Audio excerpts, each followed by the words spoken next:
All right, today we're talking about how to diversify your digital marketing mix and how to ensure that your approach in digital marketing is getting ROI. My guest today is Brian Hansen. I'm going to tell you more about him in a second, so stay tuned. Welcome to the Smart Business Revolution podcast, where we feature top entrepreneurs, business leaders, and thought leaders and ask them how they built key relationships to get where they are today. Now, let's get started with the show. All right, welcome everyone. John Corcoran here. I am the host of this show, and every week I get the privilege of talking to smart CEOs, founders, and entrepreneurs from all kinds of companies. And if you check out the archives, we've got Netflix and Grubhub, Redfin, Gusto, Kinko's, YPO, EO, Activation, Blizzard. Lots of great episodes for you there. And this episode, of course, brought to you by Rise25, our company where we help B2B businesses to get clients, referrals, and strategic partnerships with done-for-you podcasts and content marketing. And Brian, I know that relationships are important for you, as they are for me. One of the best tools I've used in my life has been what we're doing here today, which is just highlighting people that I'm interested, curious about, respect, and admire the work that they're doing. So I'm super excited about diving into your background and your story. So, Brian, you are the founder and president of Rocket Pilots. It's a boutique digital marketing agency specializing in law firm marketing out of beautiful sunny San Diego, one of the gems of the United States. And you started your journey in the big agency world, learning about digital marketing, and eventually started Rocket Pilots back in 2016. So going on, 8-9 years now. Very impressive. And really specializing on law firms, which is my background. I was a lawyer, although very quickly got out of it, did it for a couple of years and decided that I'd try other things. But let's start with your childhood. I love to hear about what people are like as a kid. You grew up in San Diego, and you had a dad who was pushing you out there, getting you to go start working at a young age. Tell me about it. Yeah, well, thanks for having me, John. And yeah, I most certainly did. His approach was unique. I was driven down to the local soccer fields where I was introduced to someone and informed that I would now be a referee for small children. So my journey into working and creating work ethic and just being employed started at a young age, right? And from there it was umpiring baseball and then working in a bagel shop, and I worked all through high school. So yeah, but I'm grateful for that because I think it taught me, the value of money at an early age and probably steered me away from kind of, entitlement. So, yeah. What drove that? Did your dad just want to get you out of the house? Did he have a driving work ethic? What was it? Yeah, I think so. I was rambunctious, so it might have been underpinned by wanting to get me out of the house a little bit, but that's okay, right? But yeah, my dad was the type of person who also started work early and was just very steady in his career. And I think he was just committed to having me and my brother establish a work ethic at a young age, which I think contributes to, setting young people up for success. So reflecting back on it, I'm super grateful for it. And I'm curious, did your parents come from somewhere else and make their way to San Diego, which is such a beautiful area? They did, absolutely. My mom is a East Coast transplant from Philadelphia, and my dad from freezing cold Minnesota. So yeah. Find that's the case a lot. My parents live in Los Angeles, and from Massachusetts. My dad was born in New York. And so I find a lot of times when people have clawed to get out of that type of environment, then they pass it down to the next generation, the importance of appreciating how hard they worked in order to get to your little slice of paradise, right? Yeah, well said. Yeah. So you go off and you work in kind of big agency world for a few years after college. What was that experience like?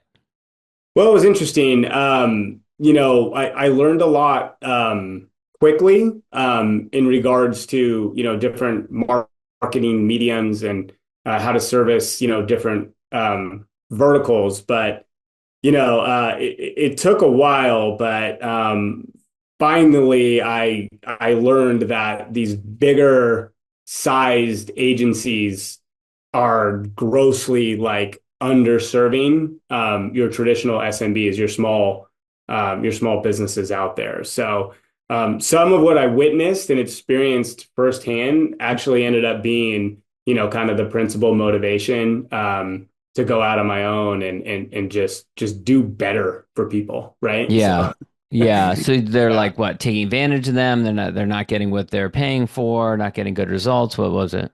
You know what? It's all of the above, and it's interesting. You could break it up into these different categories, right? Sometimes it's not malice, it's not nefarious, right? But it's just the way things get structured, and it might be that, oh, we're impounding your media buy, right? So that $100,000 is going into our escrow account, and by the way, John, we're not really going to tell you how much goes to the different platforms and how much goes in our pocket, So right? lack of transparency. Yeah. Yeah, just Uh-huh.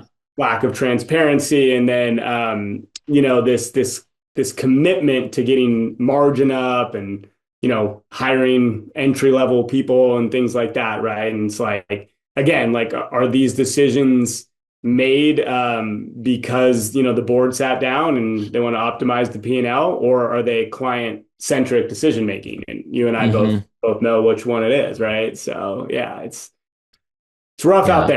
there. Yeah. Yeah. Yeah. And yeah, I'm thinking about like how much has changed in digital marketing in the time that you have had your agency, like in 2016. If you can put yourself back in that time frame, like what was the state of digital marketing then? Yeah, it's a wild ride, right? It makes me think of, before, like, Meta, like, kind of cut off the organic growth, right? Because that was so big back then. It was like, everybody was doing like the social media, like, Hmm. posting, right? And then it pivoted to like paid advertising, right? So a lot has changed.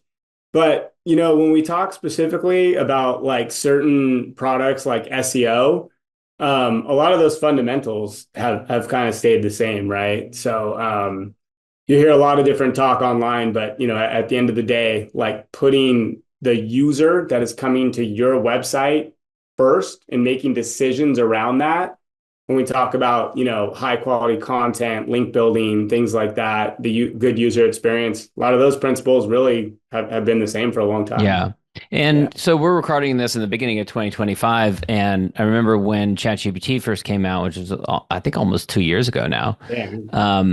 When that came out, a lot of people were predicting the demise of Google.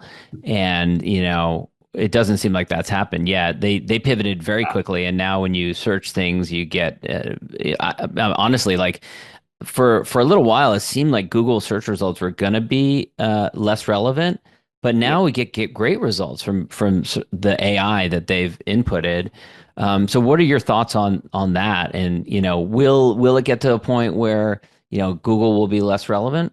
Well, it makes me think, like, every year there's always this article that comes out, right? That SEO is dead, right? And if you, Hmm. if you like Google that and put it in quotations, Yeah, you'll literally find like yeah, hundreds of articles, and at the end of the day, it's just clickbait. So, do I yeah. think OpenAI is going to kill Google? Of course not, right? Did they make us all make pivots and adjustments? Of course, right? Is the AI overview at the top of the SERP and everybody figuring out how they can get their clients' content there? Yeah. And when you do that, and you log into Google Analytics 4, which is an analytics tool to see your web data, you see more traffic, So I think they pose a threat. And they, in the future, it may be used more as a search engine, and we may see ads integrated into their platform. So Into like the AI, like the ChatGPT and stuff like that. could be, right, that Yeah. that could be a whole revenue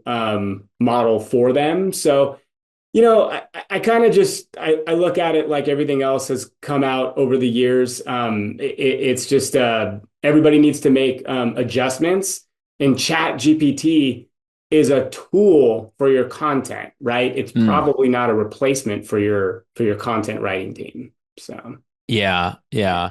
And so, I mean, who knows where ChatGPT and the other AIs will be at some point in the future, right? We don't know. As you said, like, could be advertisements and and things like that. So It's you just moving got, fast, right? So, how do you stay abreast of all this stuff? well, I mean, we've made a large commitment to our clients, and one reason that we're hired is due to our deep specialization in our field. So I would say company culture wise, we're all just committed to reading the So you're forums, constantly reading the forum. reading, Exactly. It's learning just about these things wherever. Yeah. attending And conferences and interfacing with other industry yeah. professionals, and just it's yeah. Yeah, yeah. And how did you when you started the firm, was it initially focused on law firms or did you no, pivot into that, niche down into that? I niched down into that. When we first started, we had a couple different industries, assisted living communities, addiction recovery facilities, home improvement companies. I know that's broad, but mostly like Hmm. construction companies, things like that, kitchen remodeling, and lawyers. And then, a little bit of the school of the hard knocks when you Yeah. first, start your agency. Everybody needs to get like the black eyes and make the adjustment. So my black eye was like, just trying to do too much to do too many different audiences. Yeah. Right. So it was easy to make the decision. We just kind of looked at the results and we were just doing much better. We're getting better results for law firms. Right. Hmm. So we just decided to rebrand, make the pivot, and then not only narrow who we work with, but also like skinny down our service offering. So that way, everything we do with absolute excellence. And we don't do things that we just don't have deep expertise Yeah. in. I like that term, skinning down. It sounds like it's kind of focusing and like it's not eliminating stuff, but it's just focusing. Yeah. Yeah, I mean, I think like most entrepreneurs probably learn this lesson the hard way, right? But you don't want to do too much, Yeah. right? It's very difficult to have too big of a product line, and it's very difficult to have all these different audiences that you're trying to service. You probably just will not end up with that like nuanced kind of tribal knowledge, that your really Hmm. good clients are going to admire you for. So, Yeah, yeah. And I have to ask this because I'm a recovering lawyer. Lawyers can be really hard as clients. They can be extremely demanding, they can be litigious, sure. they can be combative. Talk to me a little bit about how you manage. Like, is it in your personality? You're just really good at working with difficult personalities. Do you do a very good job of screening out people that you feel are going to be too much trouble? How do you deal with like a difficult personality as a client? I'm glad you brought this up because I don't know if I've ever told anyone that I work exclusively with lawyers and not got some sort of joke back at that, right? Yeah, But yeah. I got to tell you, I've had a very positive experience with the legal community in general. And I think what a lot of people don't realize about attorneys is, they went to get a higher education to be like a practitioner, right? Kind of Yeah. like, a Yeah. doctor that wants to work on medicine. And then they have this rude awakening that they're like, wait a second, I also have to be an entrepreneur, a Hmm. business owner. I have to be head of HR. Like, there's actually a lot that I don't know, Hmm. right? So the most, successful relationships we have are these attorneys that actually kind of have this like humility to them, right? Hmm. And they're like, hey, like, I might be really good at moving this PI, this civil litigation through, the process and representing my client really well, but I have a lot to learn on these other disciplines. So they tend to be pretty receptive to working with specialists and experts of whatever problems they're trying to solve. So Hmm. all in all, it's been a good ride. Yeah. Yeah. Tell Yeah. me about you've got this client that is in a Midwestern state and they for their digital marketing mix or rather marketing mix, they were sending mailers. And what people don't understand about law firms in particular is that the regulations around advertising and marketing can be really strict, unlike other industries. It varies a lot by state too. Sometimes you go to a different state and you see all these big billboards and stuff like that, and you don't see it in the state that you live in. Right. And even like I learned when I went to law school is that like, I don't know, 50, 80, 100 years ago or something like that, there was no advertising period for law firms. Like it was restricted.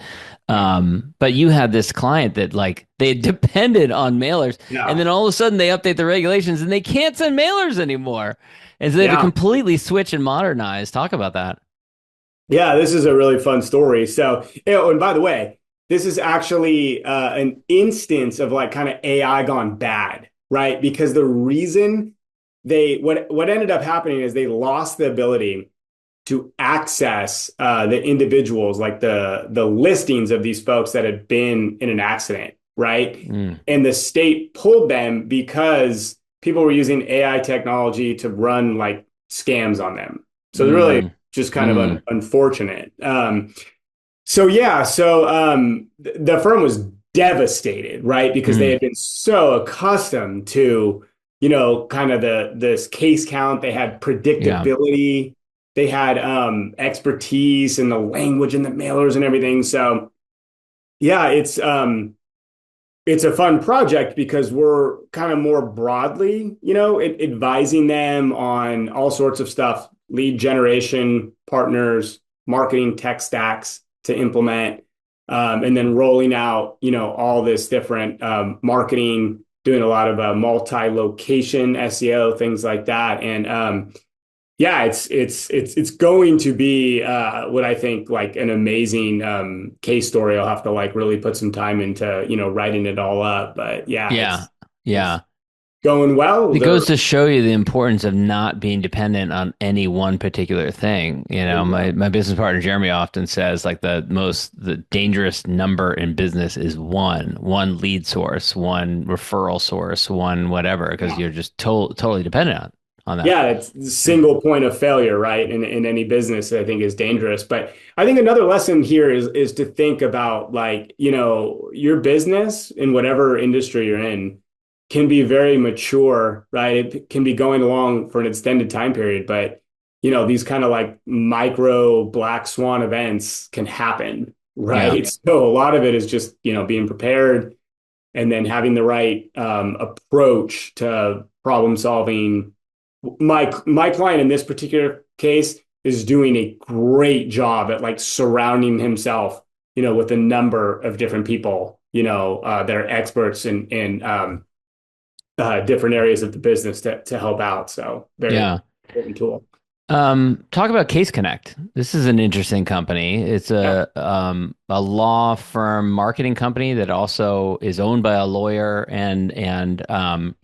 there's a lot of marketing companies out there for law firms that, send traffic or send leads or run ads or stuff like that, but they actually yeah, acquire the case. So someone, yeah. these potential clients who are looking to hire a law firm see an ad and then they do intake on it and acquire the case and then hand it over to a law firm. How's that work?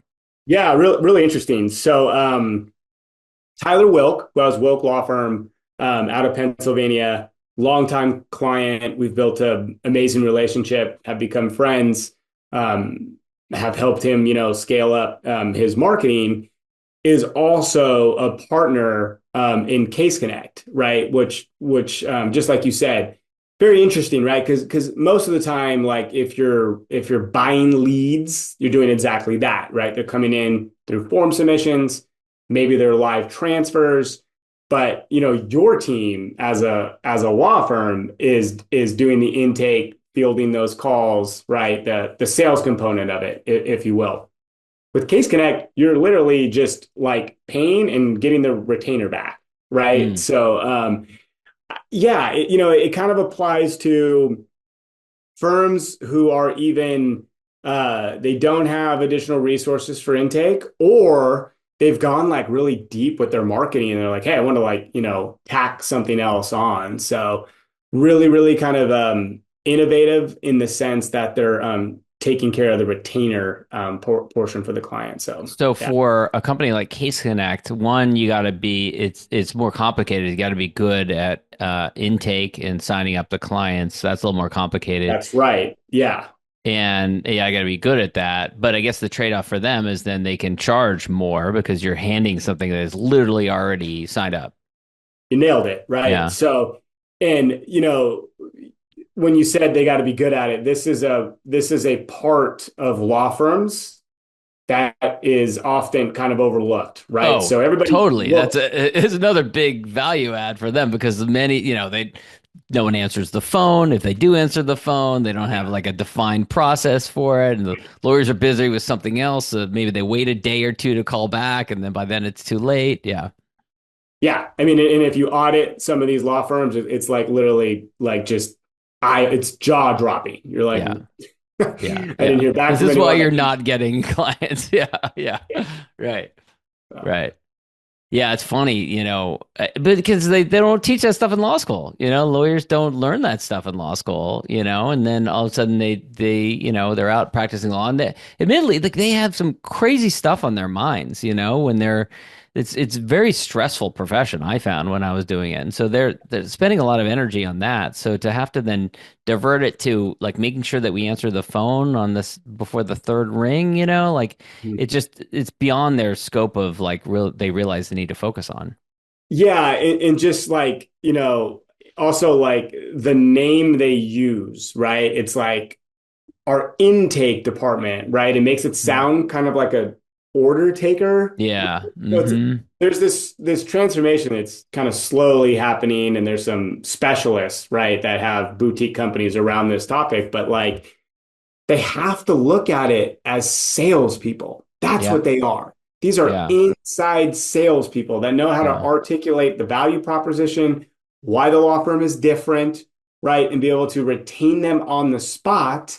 And if they're not able to, get a hold of the lead, they literally should be treating it just as like an SDR or a BDR would that's working for like a software company, right? And what Hmm. is that person going to do? They're going to be on Hmm. a commission model, and they're going to be calling relentlessly daily Hmm. until they get that person on the phone or decide they never are, right? Hmm. So when we Hmm. use the word intake, it's kind Right. of, yeah, it's got It's it's not a got great word. not a Yeah. good word. It's got the wrong connotation. So yeah. Right, right. So are you advising a company like that on that all those different pieces of it? So we don't have it as like a formal professional service. We do have some ancillary experience, so we'll kind of help where we can. But we will bring in third parties Yeah. that's all they do, right? Yeah. And they'll help with training, formally training their current intake Hmm. staff, Hmm. and then implementation of some technology, and then what should they be measuring, right? So they can Yeah. get the reporting and stuff. So Yeah. it's a whole different section of the law firm that Yeah. needs attention and needs professional consulting, right? To Yeah. do. Yeah. You mentioned Black Swan events. Tell me about 2020. What was that like for you when, you'd been in business for about 4 years, 3, 4 years at Yeah. that point, and then all of a sudden the pandemic hits? I was terrified and relieved that it wasn't as bad as I thought it was going to be.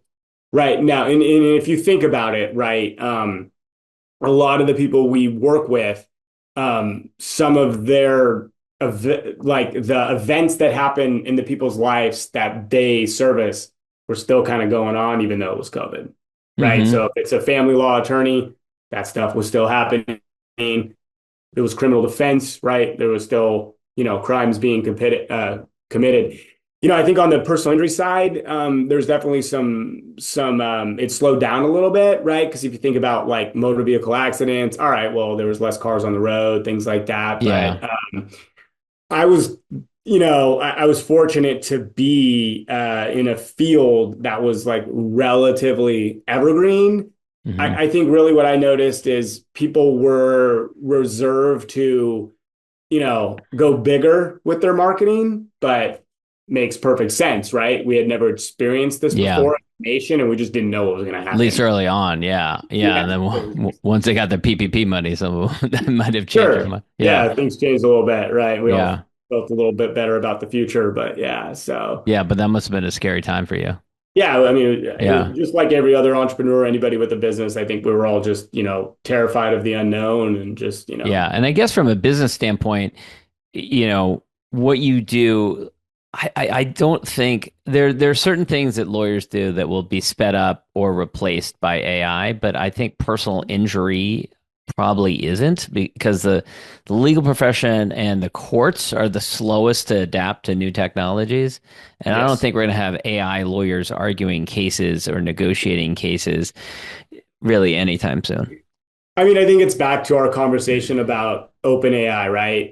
There's tools, right? So there's a tool called EvenUp that will, help you with your demand letter, right? Because Mm, it's a time consuming process, and I yeah. think it like taps into like a database, so it's got some Yeah. intelligence, kind of like Yeah. worked in and things like that. So but still, like there's still like a human, right? That's Right. like working on the demand, but they're just using this tool so they Right. can do Which more. is honestly, lawyers have done that for a long time, had templates from other letters that they bring in. It's just a more efficient version of that. And Yeah. I certainly hope that actually this will make lawyers and the law more accessible for people, because they're so inaccessible for so many people, not just in personal injury, but other areas of the law. Yeah.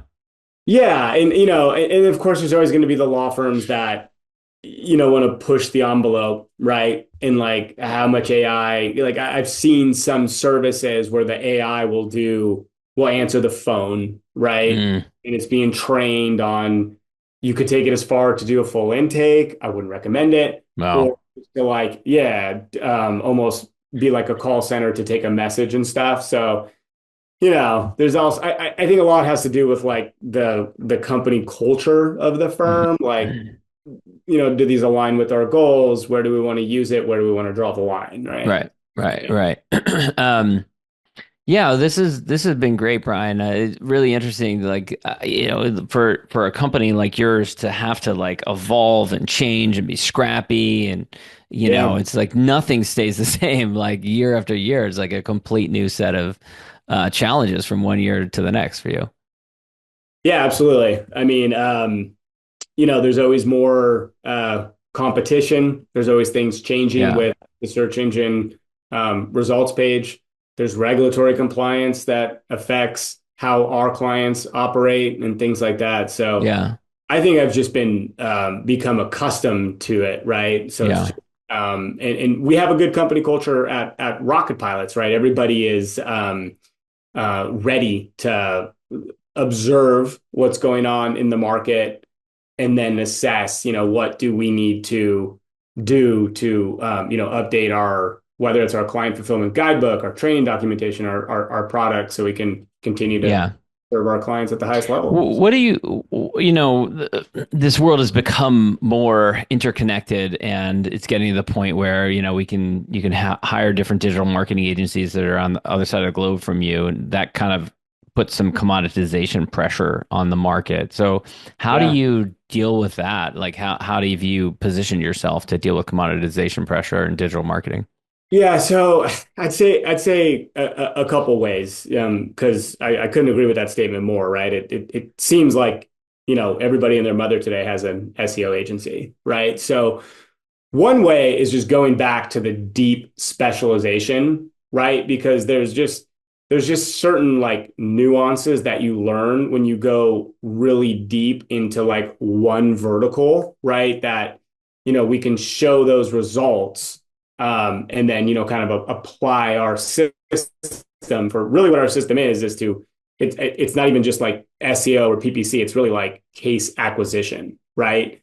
So and I say that because the conversations we're having with our clients are grossly different than if they were to hire like a general agency that services like 10 different industries, right? So we're having those conversations where like, you spent X amount on this source. This is how many cases you got. This is your cost Hmm. per case. This is your return on ad spend. This is your return on SEO because it's fully integrated, right? We have attribution modeling software, things like that. I'd say the other thing is on the actual, product deliverable side, we do some interesting things. We help law firms find new markets to go into.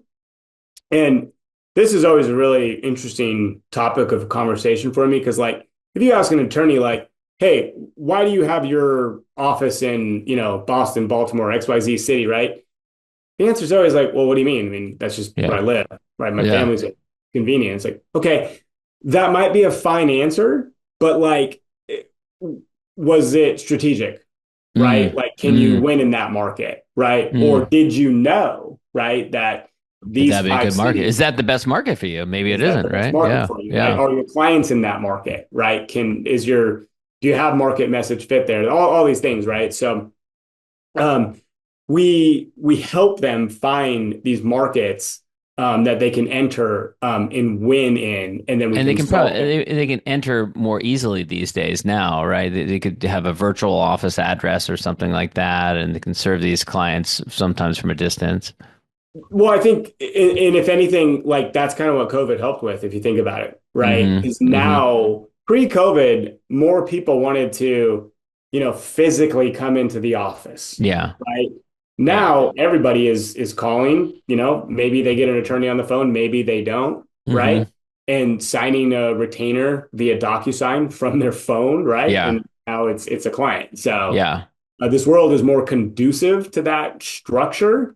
Yeah. Um, So and why not be more deliberate about where you expand to? So are these law firms like that seems a little bit of a radical idea, I imagine, to some law firms. So the idea to like, well, why wouldn't we go to the next big city in our state versus like, no, actually it would make more sense to go over here instead. Yeah, for a lot of them, it's eye opening. They had never even Hmm. thought about it, right? And then they start seeing the data. So we go over things like, population, socioeconomics, and then we look at like the competition, like who's there, Mm. how mature is their Mm. marketing, like so we can start to predict like, what it's going to take to win, how long it's going to take, things like that. And then real estate, of course, is a consideration, right? So Hmm. what's available.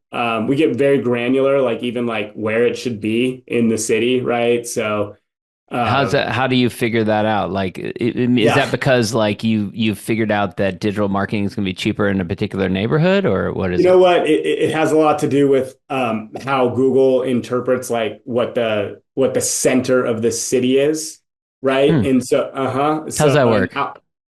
well, it's like if you search like whatever car accident lawyer plus city, right, and you're not physically there, Yeah. Google is more likely to show the listings for the folks that are closer to the center of the city, right? Oh, okay, okay, And okay. then if you are there, right, but maybe you're not in the center of the city, you're in like a different area, you're more likely to see law firms that are closer to you, right? So, Hmm. and then we look at like clusters of like where their competitors are. So I mean, you'd be surprised. I mean, there's a lot of places in America where people have offices, and you look at like, the east end of it, like say they're in Florida and it's like it's in the water, right? Or Yeah. somewhere else, and you look at like the West End, and it's like, well, there's nothing over there, Yeah.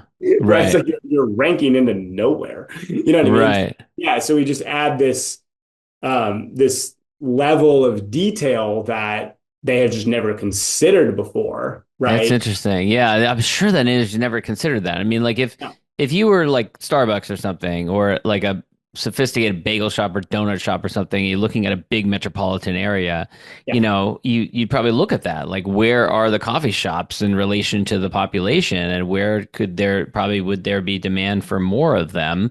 Just common sense type of stuff. But I'm sure law firms are not really putting that kind That's of actually a thought into it. great comparison. Yeah, these sophisticated franchises, Yeah. they invest in that data and they know like, car traffic and all Yeah. these different data points. And I Yeah. think they put a lot of Yeah, stock into it.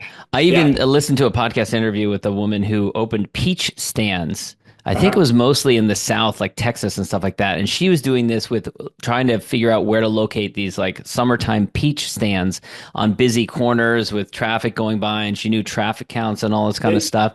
Very Yeah. sophisticated stuff. Love it. And like life or death decisions because like if you locate in the right location with a lot of traffic going by, you'll make tons of money. If you don't, you're going to be out of business, right? So these things make a big difference. And make a huge difference. It's real when you think about cars driving by, in the digital world, it might be a little bit different, but it's still just as important.